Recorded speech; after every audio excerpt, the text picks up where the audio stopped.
All right, I think it's working. Jack, if this is not working, let me know. So I'm Cindi Wight. I'm the director for Burlington Parks, Recreation, and Waterfront. And Jack invited me to join the show today to talk about Parks and Recreation in this pandemic, this crazy kind of world that we're living in.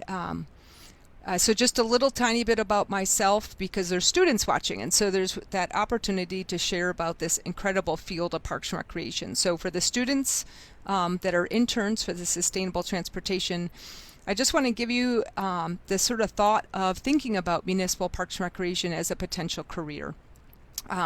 During items like this, during this time of the pandemic, we are this amazing essential service Parks and Recreation is.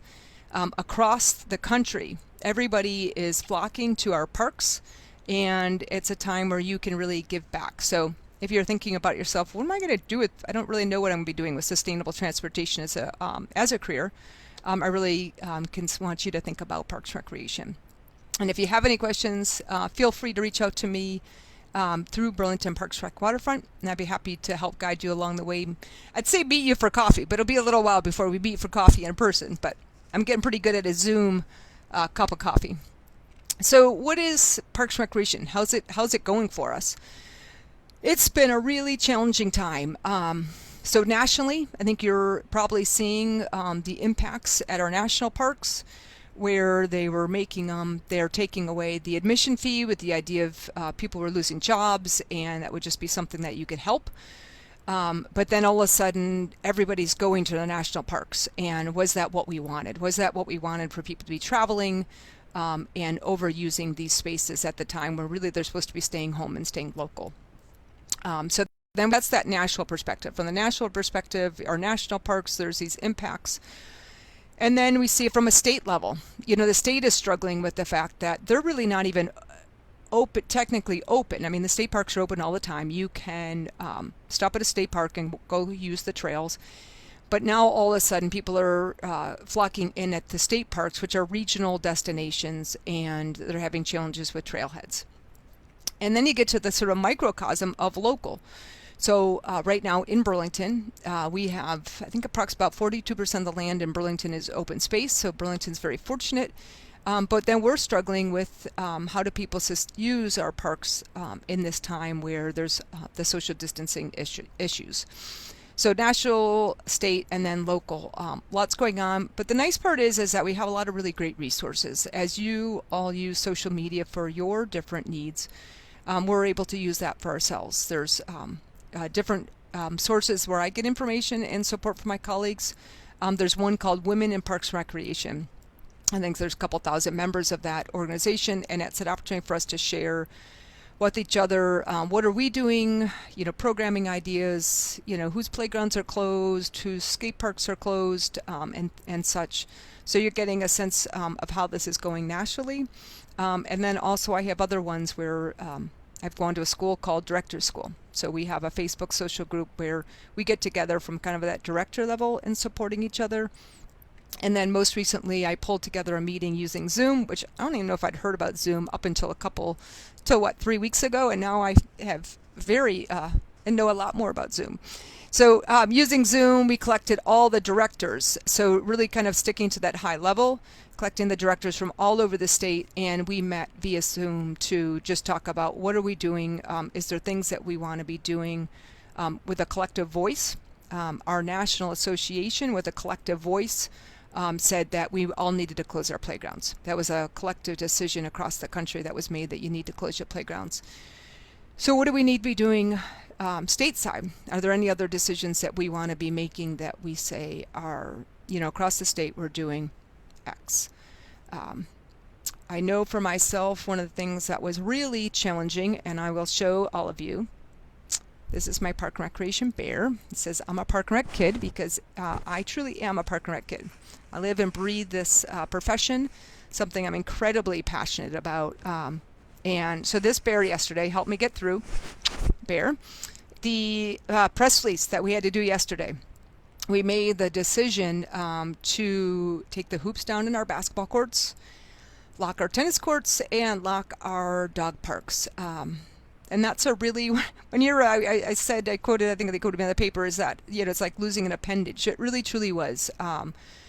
There's nothing that you want to be doing that is closing your spaces that the community is so desperately needing. I think about our youth and our young adults that I would see at the basketball courts, many of whom were using everything appropriately. So this wasn't, by us taking hoops down, wasn't a way to punish. It's not punishing anybody. But it was our method for the fact that you're sharing basketballs.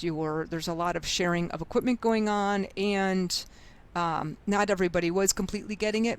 But so we made that decision to take those down. But it was really challenging, and those are some of the decisions that we're making locally. But the nice part, when you think about sustainable transportation, is all the things that we say that you can do in our parks at this time. You can really do anytime in your parks, and we hope from this effort, people will look at the parks in a different way and find new areas in their city. So the things that you can still do in your parks, you can go for a walk, you can still go for a bicycle ride, you can take your dog for a walk. We want you to put Fido on a leash, though, because there's so many people out there, so that isn't the time to practice your voice control with your dog when there's so many people out there. So those are all the things you can continue to do in our parks, and you can do anytime. Maybe people will realize through all of this that they didn't realize, gosh, I guess I could have walked to work, or, really wasn't that hard to get on my bicycle and bike into town to see things. So that's some of the things that we're kind of hoping will happen through all of this. But I guess, it's that time of our lives where we have to really be thinking about, what does sustainable transportation mean? What does this current pandemic mean, where we're told to stay at home? And how do you get to your local parks? Do we have in place the systems that allow people to get to a park easily? What are the sidewalks like for a parent who's, maybe they got their 5th and 6th graders home, they're fully capable of going out on their own and getting to the park. This is kind of that time to realize, like, were they able to safely get to a park? Did they have a park near them? One of the things that's pretty fortunate about Burlington is about 92% of our residents are within a 10-minute walk of a park. So compared to some communities where 24% or 54% are within that distance, we are really fortunate here in Burlington that people can easily access our parks. But again, accessing your parks and it being a good access may be two different things.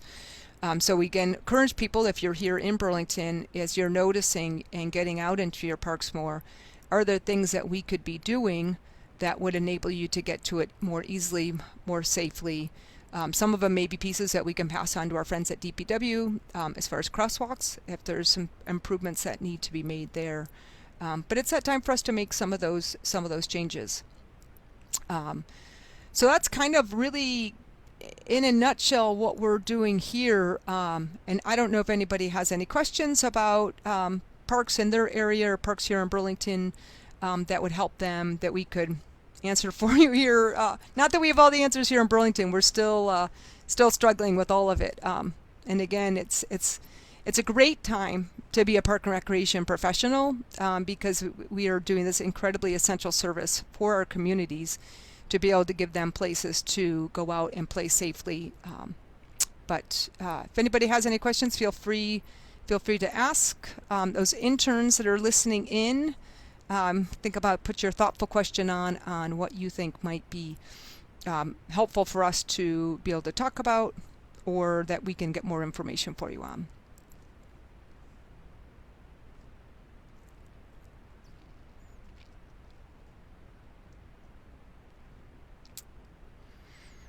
Not seeing any questions yet. So what I'll dump a little bit into is a little bit about, we've got a couple questions. Let me hit those real quick and then we could jump into some other things. So one of the questions is, any tips for appropriate and safe use of the Greenway right now? One of the things, so Jonathan, on that one, I would suggest is get off the Greenway. I mean, that's where one of the best things I can suggest is, if you're an experienced rider, get off the Greenway. Go on North Ave. There's not as many cars out there. I know Keith and I, my husband and I, went on for a really nice bike ride by using the 127 path, jumping out to Riverside along North Ave. I'm not really sure what the distance was. It was about maybe a 6-mile bike ride. We passed a couple people on the 127 path, and riding on Riverside, there's not a bike lane right there, but once you hit North Ave, obviously there is a bike lane, but there's not quite as much traffic out there. So for the experienced riders out there, I'd say please get off the bike path. Let's let the inexperienced riders have a chance to have it, our walkers. Another piece to be thinking about too is if you're a walker, where else could you go for a walk? Mary Danko, the city library director, and I really went for just a lovely walk last night. Got a little damp, but at Lakeview Cemetery. And I think there's around about 3 miles of path down there if you walked every bit of green grass path and paved path. And it's just a treasure. It's a treasure of a place down there. It's Mary and I could very easily do our 6-foot social distance down there because there was nobody else walking down there. But it is quiet. And if you go to our city website, enjoyburlington.com, and click on the cemeteries link, you'll get to a Lakeview Cemetery page. And on there is another link that Branch Out Burlington put together, which is a tree identifying walk. And a lot of the trees have a little metal tab on them. I'm not sure a lot. Many of the trees have a little metal disc on them that will tell you more about what those trees are in the cemetery.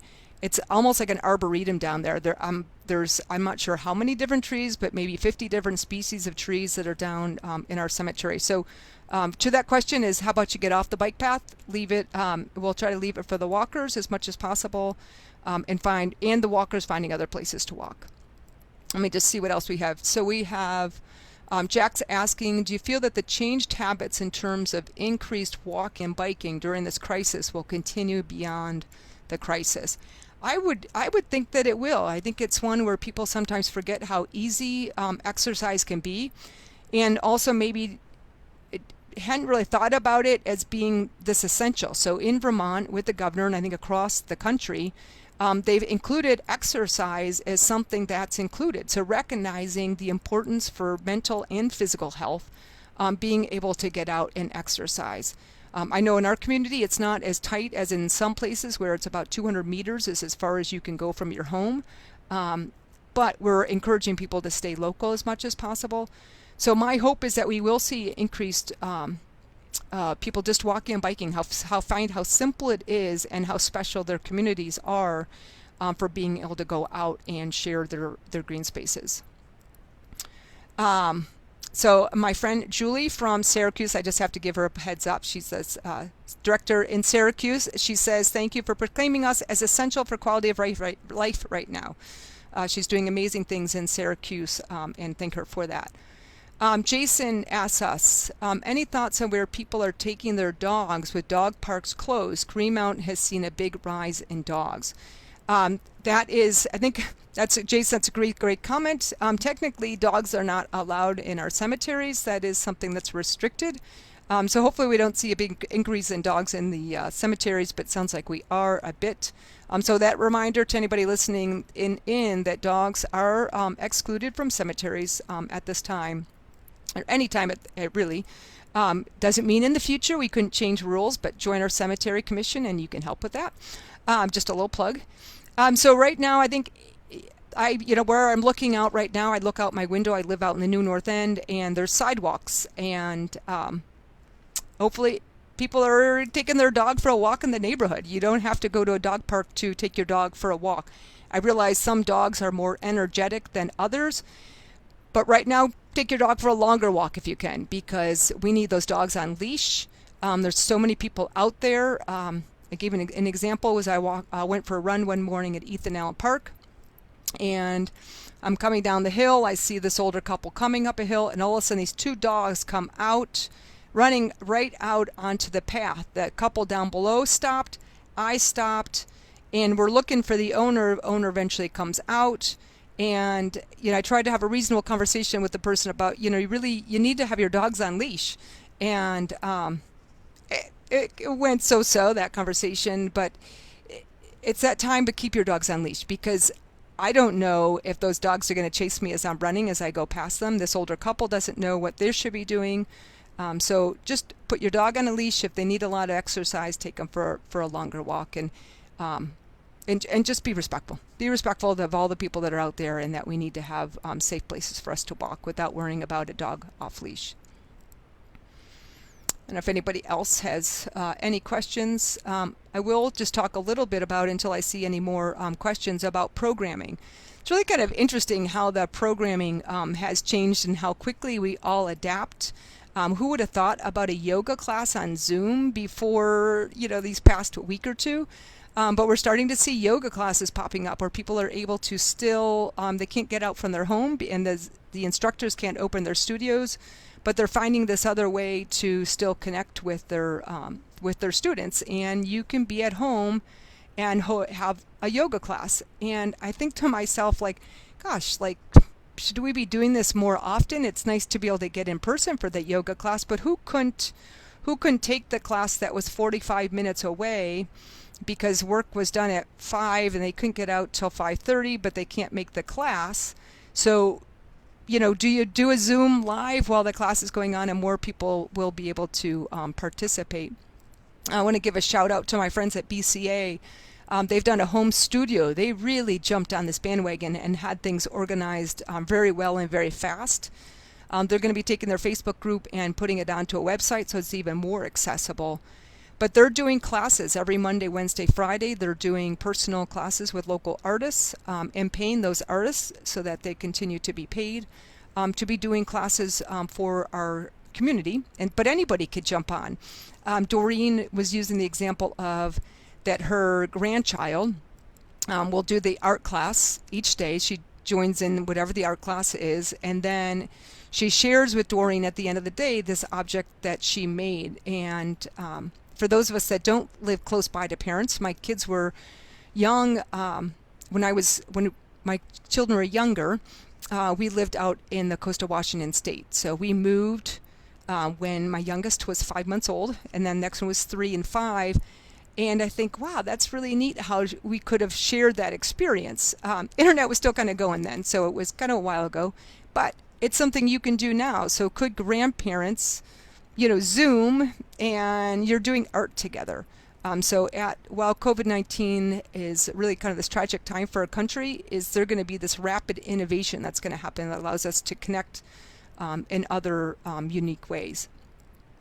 But getting back to Parks and Rec, so programming, is programming happening online? I know here in Burlington, our Parks and Rec team is working on trying to get some more programming. They've been very focused on getting meals out. Our recreation team, their first and foremost we're very involved with the meal delivery Monday, Wednesday, Friday to the kids here in Burlington. And then we're also delivering meals to our seniors. So that's been our first priority. And then this next step we're going to is the programming. But again, BCA is doing a fantastic job getting things out. And then Mary at the library, they said they've had a really high increase in downloadable books and walking quite a few people, not literally by the hand, but through the chat and through telephone. And how do you download books online? Because not everybody previously had known how to do it. So that's a little bit about Parks and Recreation here in Burlington. For those that are listening in from other places, one of the things I really encourage you to do is please don't get in your vehicle to go to a park. We would keep, as much as you can, try to stay local. Find your trail that's closest to you, your park that's closest to you. Try to resist touching things. I know we've got benches and there's different ways you can stay fit in your parks without having to have equipment, but now's not the time to putting your hands on the picnic tables and doing your push-ups, unless you've got some good hand sanitizer that you're bringing with you, or you're really good at never touching your face, which I don't think I'm very good about. Theoretically, you could do your push-ups, go home, and then wash your hands really carefully. But that's a little bit of just tips on using our parks. So we've got a couple questions here. Let me just see if I can read them. Someone sent me a friend request. If you're able to accept their friend request without ending the video, that would be great. Boy, this would be, I'm not sure if I know how to do that. Jack, you may be asking me, oh, I can do it on my phone. I'm so clever. So they were saying, how do people join the video? Do a friend request. We're all learning new technology right now. All right, someone said, I'm going to trust these friend requests that are coming through. All right, Richard Watts. Okay, Richard Watts. I just have to tell a short little story of Richard Watts. When I first came here to Burlington, which was about 2.5 years ago that I started here in Burlington, and Richard asked if he could do a video with a class for me. And I was like, sure, we could do that. And it was like this Leslie Knope's Parks and Rec sort of spoof. And he sent me the final video when he was done, and I shared it with my children, and they just died because they were like, Mom, yeah, you're the Leslie Knopes of the world. But you know what? I wear that hat happily because I am a big Park and Rec kid and fully believe in this profession and all the good things that we are able to do for our communities, especially during this time. So question, Richard is in. Thanks, Cindy. You're welcome. So a little plug for Jack Hansen is helping to coordinate this piece. Jack's one of our city councilors, and I think how fortunate again that we are here in Burlington that we have city councilors that are so passionate about our sustainable transportation. And so Jack and I oftentimes will be meeting, if I'm coming in for a council meeting, if I have something on the agenda, locking my bike up at the same time that Jack's locking his bike up. And it's nice to have that. That's one of the pieces I really appreciate about my new community is that it's such a big bike community. Not everybody, but a lot of people are getting out and about on their bicycles to get places. And we're able to do that safely with bike lanes and our amazing Burlington waterfront path. But so again, big place. I would say come visit, but don't come visit right now because we want to try to keep everything local, but make sure you come visit another time and check out our amazing community here in Burlington. So looks like we got another question will be coming in from Richard.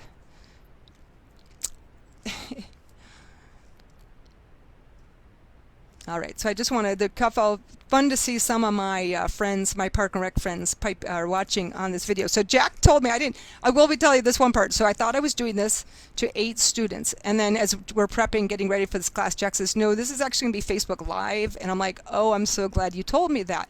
So I didn't accidentally saying something that shouldn't be appropriate. But I could just want to give a shout out real quick to my friend Michael, Virginia Beach. Hope you're doing great down there, Michael. So the question Richard has for us is it possible restricting national park use? I think that was the question. Is it possible to restrict national park use? I would imagine that you can restrict. I mean, the national parks technically, I would hope that the only people that are at national parks right now are the locals. I mean, that's really who should only be there right now is if you live right by it. But if it's a larger question of outside of the pandemic, should we be limiting national park use? It is a great question because one of the things that makes our national parks such treasures is how beautiful that they are. And if we are overusing those parks, what does that do for the generations to come if there's not these beautiful national parks to be going to? I know that some of the national parks have found some interesting solutions as far as, busing more people through and not as much of the personal cars. One of them, I can't remember, it's one or two of them I really want to get to. It's on my bucket list. Is I guess they have like an opening day where everybody can cycle in. All you can do is to get around is use their bicycle. And for this person who loves to bicycle, it seems pretty ideal to get in on the first day of opening of a park on your bicycle. So I think I got that. It looks like I'm not sure if I can see. It says 2 new comments. How do I get down there? All right. So I don't know if anybody's got any other questions on Parks and Rec again during this COVID-19 pandemic. Just for those that are kind of getting on and haven't been on, I just want to again say I'm Cindi Wight. I'm with the Burlington Park Recreation Waterfront Department. And it's a struggle. It is a struggle for those of us in the park and recreation field, and we're having to close things down. But as we say, it's our time. It's our time to do this. It's our time to step up and provide this assistance to our community, but also very clearly giving clear directions on what you can and cannot do in your parks. But again, that sustainable transportation, which is who's hosting us today, that's walking and biking. You can always walk and bike through our parks. We love having you out there. Appropriate social distancing. And again, if you were from outside the area, thinking about where can you go in your park systems that maybe people aren't going so much, One of the ones here in Burlington is the Lakeview Cemetery, is a really great place to go for a walk where everybody's not.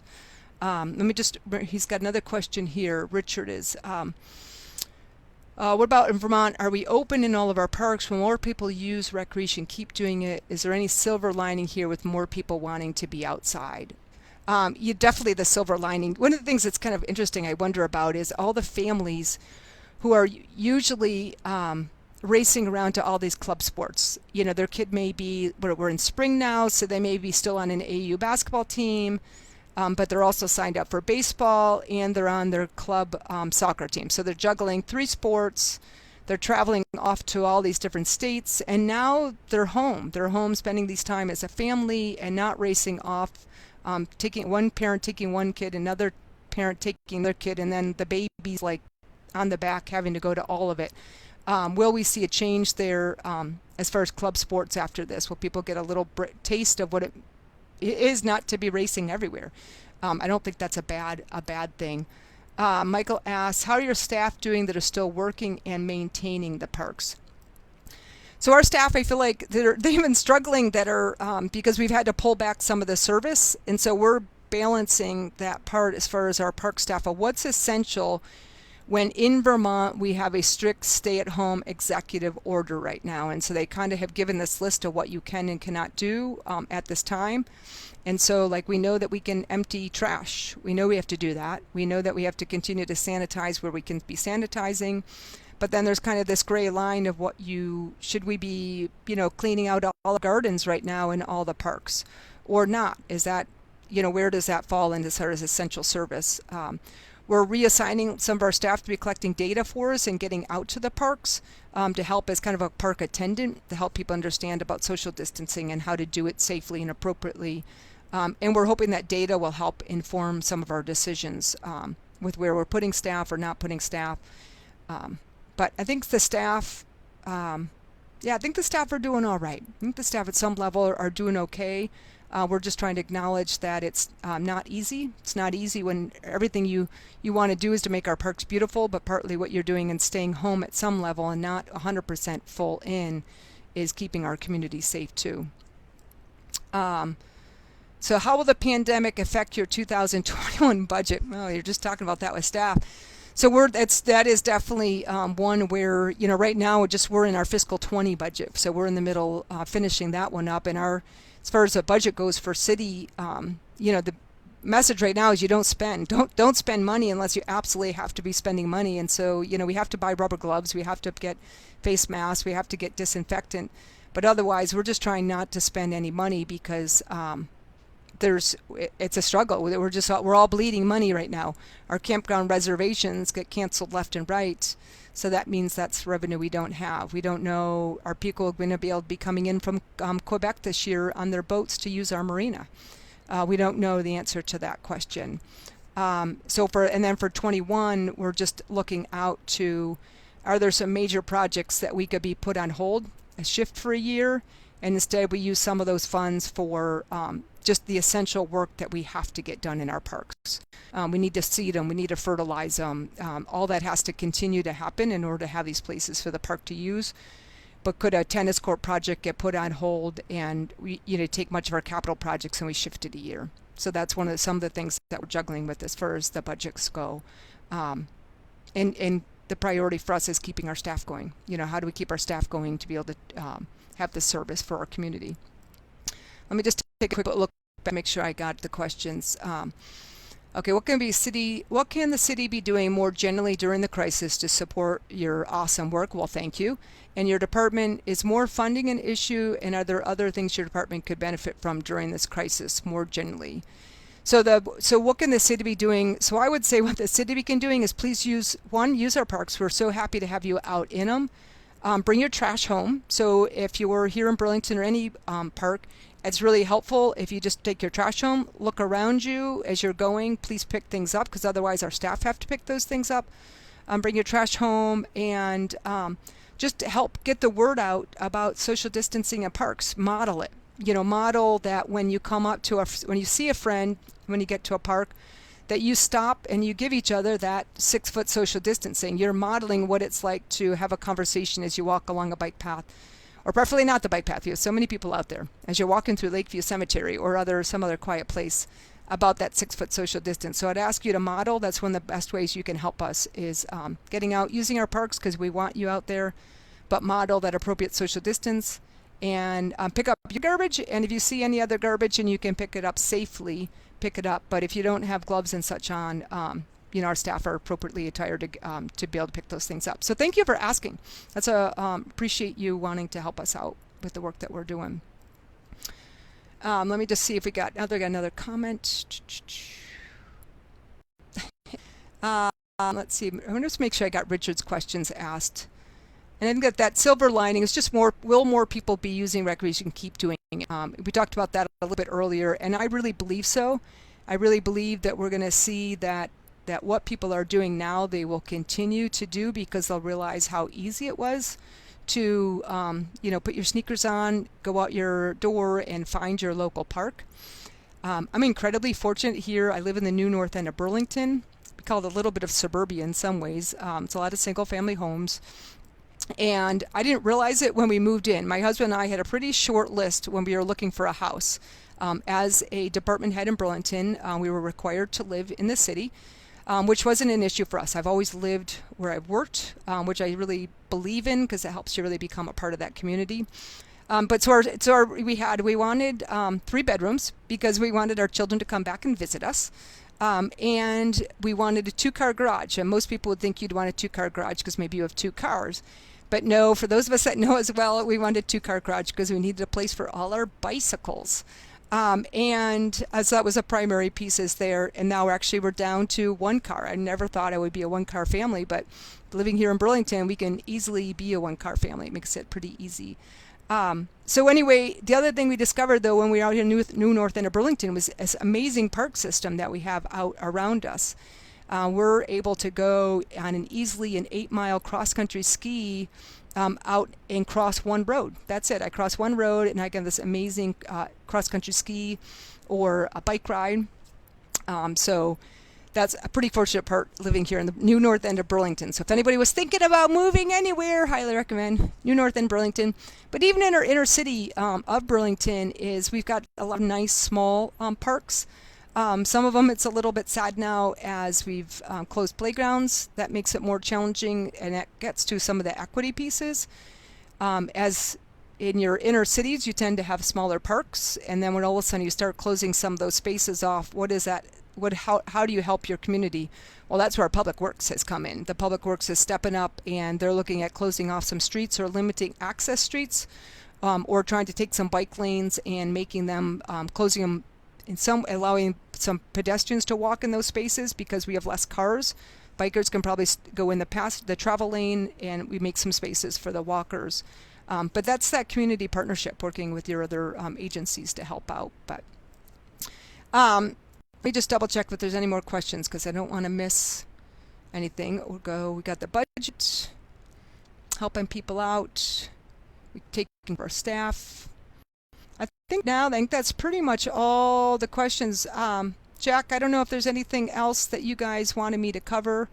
I think what I would just say in closing from my end is, take care of each other.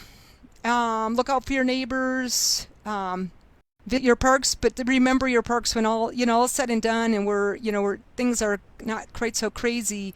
Continue to support your parks because those parks are there. They're it's sort of like that. The great equalizer is our parks and our communities. That is, anybody can go into them, anybody can use them. They create for this climate crisis that we're also in the middle of. We've got the trees that help with the breathing. So support your parks, whether it's your local park, your state park, your national park, your regional parks. Support the parks, get out and use them. Don't love them too much. Try to find all the obscure places. Try not to get in your car right now during this crisis. See what you can find by walking or cycling. But I want to thank you so much to Jack and Brittany for inviting me, and Richard for inviting me to join them for their sustainable transportation piece today. I'm happy to be here as part of the City of Burlington Parks, Recreation, and Waterfront. So as we like to say, make sure you get out and go play. Thank you very much.